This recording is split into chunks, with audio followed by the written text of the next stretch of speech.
No vídeo anterior falamos sobre a situação na qual um objeto, um corpo rígido, pode apresentar ao mesmo tempo movimento de translação e movimento de rotação. E essa condição foi chamada de rolamento. Como foi apresentado aqui, um objeto pode ter movimento de translação em combinação com movimento de rotação. Bom, descrevemos o que está por trás disso e encontramos uma expressão para a energia cinética, ou seja, a energia de movimento desse corpo que está fazendo um movimento de translação e rotação, que está fazendo um rolamento. E encontramos que essa era a energia cinética e encontramos que a condição de rolamento era essa daqui, porque o deslocamento do centro de massa que vocês têm aqui vai ser equivalente a essa distância ou esse comprimento que será o comprimento que fica em contato com uma superfície. Até aqui a gente falou sobre a situação em velocidade constante. Então, quando vocês têm velocidade, um objeto em rolamento com velocidade constante, vai acontecer esta situação em que as forças que atuam sobre o sistema é zero, né? Porque vocês podem lembrar que a variação da quantidade de movimento linear é zero se vocês consideram o centro de massa.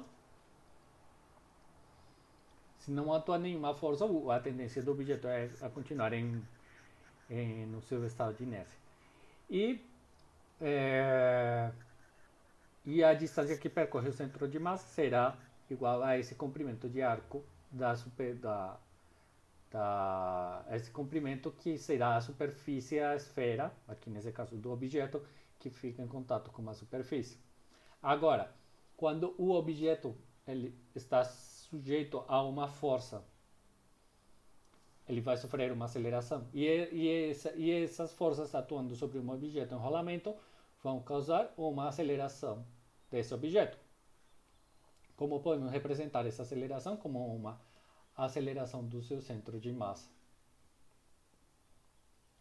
E essa aceleração está relacionada com forças externas atuando sobre o objeto.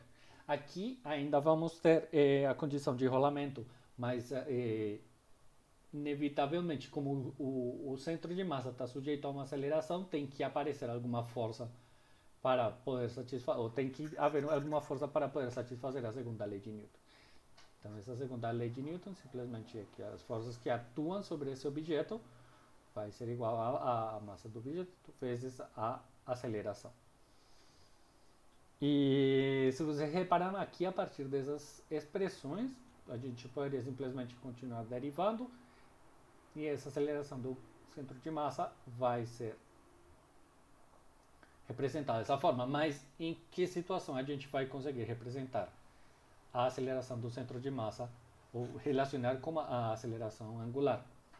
E isso vai ser na situação em que a superfície da esfera, como ela vai estar acelerada, vai ter uma tendência a girar mais rápido por causa dessa expressão. Ela vai ter uma tendência a girar mais rápido.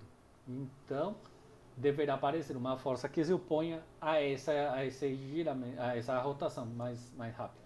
Nesse caso, como vocês veem aqui nessa figura, deverá aparecer uma força de atrito. Então, o que acontece quando o ponto arbitrário na superfície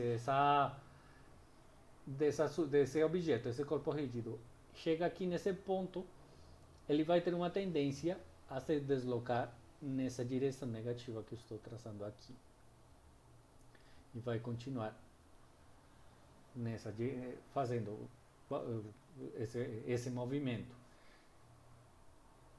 E como a gente está considerando que a condição de rolamento ela vai ter que sempre vai ter um ponto do objeto que vai ficar em contato com a superfície, então a gente tem que garantir que aqui esse ponto localmente vai ficar em repouso.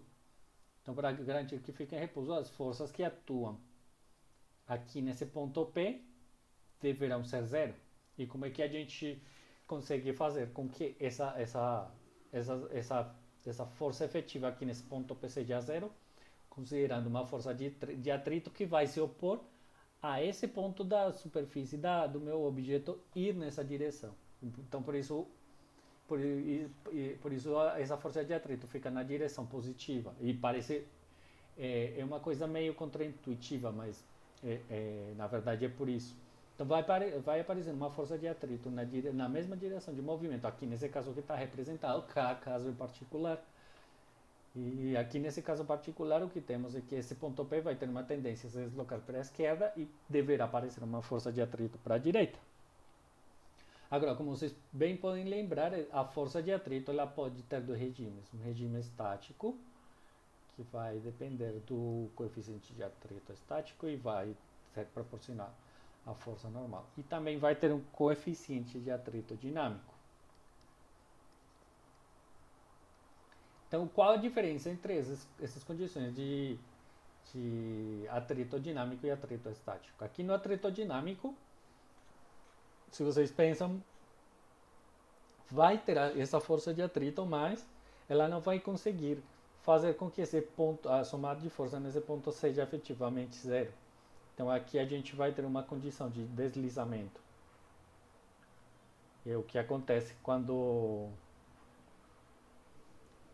tem uma roda, por exemplo, girando, mas ela gira mais rápido e começa a meio que a patinar na posição ou mesmo com deslocamento do seu centro de massa. E então essa condição fica muito complexa de descrever e a gente não vai tratar aqui no curso. Onde vamos focar é nessa condição, quando tem uma força de atrito estática aqui. Então, porque se o objeto está em movimento, é uma força de atrito estática, porque a gente está considerando esse ponto P daqui. E para qualquer instante de tempo, quando esse ponto P chegar aqui, ou quando considerarmos esse ponto P, ele vai estar em repouso, pelo fato de estar em contato com uma superfície, é como se ele estivesse ali, e a soma de forças deverá ser zero. Então a gente vai considerar essa situação, rolar, e aqui então essa vai ser a situação de rolamento.